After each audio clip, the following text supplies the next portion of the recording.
when they called me and they're like, he has lead poisoning. And I was like, what do you mean? How is that even possible? The Glazier's Medicare plan, unlike many private insurances, routinely checks babies for lead poisoning.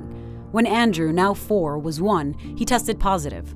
They said they were glad it was caught, but they can't undo the potential damage. Did they tell you what kind of consequences lead poisoning can have? They were saying that it can cause developmental problems, it can cause speech delays, it can cause seizures, it can cause...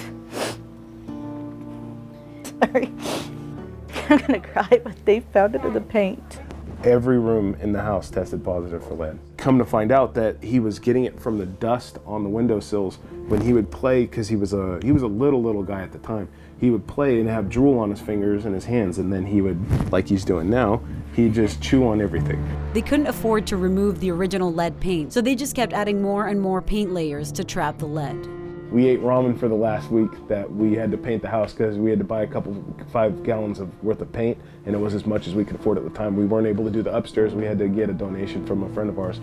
Their home was built in 1927. California homes built before 1978 are assumed to have lead paint in them. That's when the state banned its use. In situations like this one, it's hard to find who to blame, but in this case, there are culprits. A Santa Clara County court found, and the California Supreme Court upheld, that 3 companies, NL Industries, ConAgra, and Sherwin-Williams, created a public nuisance by marketing and selling lead paint for indoor use in California homes while knowing of its hazards, ordering them to pay $700 million in cleanup efforts in homes built before 1951 within the 10 jurisdictions that sued. Sacramento is not one of them. There were memos in the 1950s, internal documents, where these paint companies shared that they knew what the health impact was, but they viewed it mostly as a publicity problem. It's really a problem if it becomes public, and this problem chiefly impacts low-income communities of color, and the quote was in Negro and Puerto Rican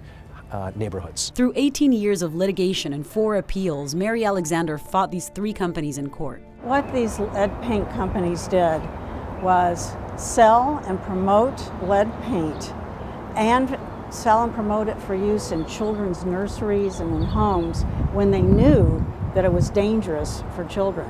An attorney for Sherwin-Williams told the LA Times there is absolutely zero evidence to suggest that anyone knew of the risks associated with old deteriorating lead-based paint. They have hired the best lobbyists here in Sacramento, as well as the best political consultants in California, and are proposing a ballot measure so that California homeowners and California taxpayers will pay $2 billion for lead paint cleanup.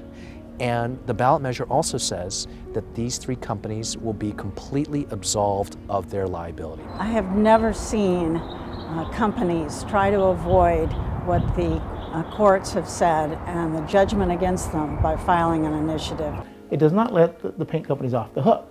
They still have their responsibility in regards to the other funds that they're paying into. They are getting off the hook on the hundreds of millions of dollars. Our concern is about our business owners, the residents of California, and making sure that they're not faced with an unfunded mandate. Might be living in homes with lead. Isn't that more harmful to them? I mean, are you concerned about their children living in houses with lead paint?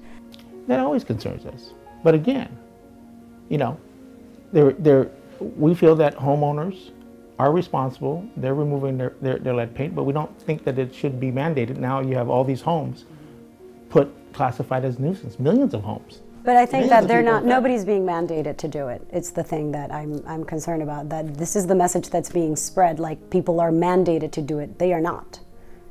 Do you agree that they are not right now mandated to do it? I think they're aware of it.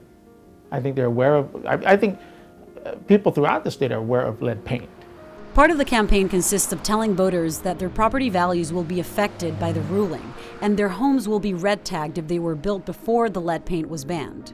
ConAgra and Sherwin-Williams and National Lead are right now lying to homeowners all over the state, scaring the bejesus out of their own victims. What are the lies they are telling? Oh, the first and biggest one is that everybody's homes who have lead paint in it, your individual house, has been declared a public nuisance. That is a lie, and you don't have to take my word for it. The court said it was a lie. Here's exactly what the Court of Appeal said. One party insists that the court's abatement order has, quote, declared a nuisance on individual properties without notice to property owners. Not so. The trial court ordered defendants to abate the public nuisance they created, but it did not specify any specific properties. It's not true. I think that's pretty ridiculous. As taxpayers, we're already responsible for enough, and now we're paying for something that they knew was bad.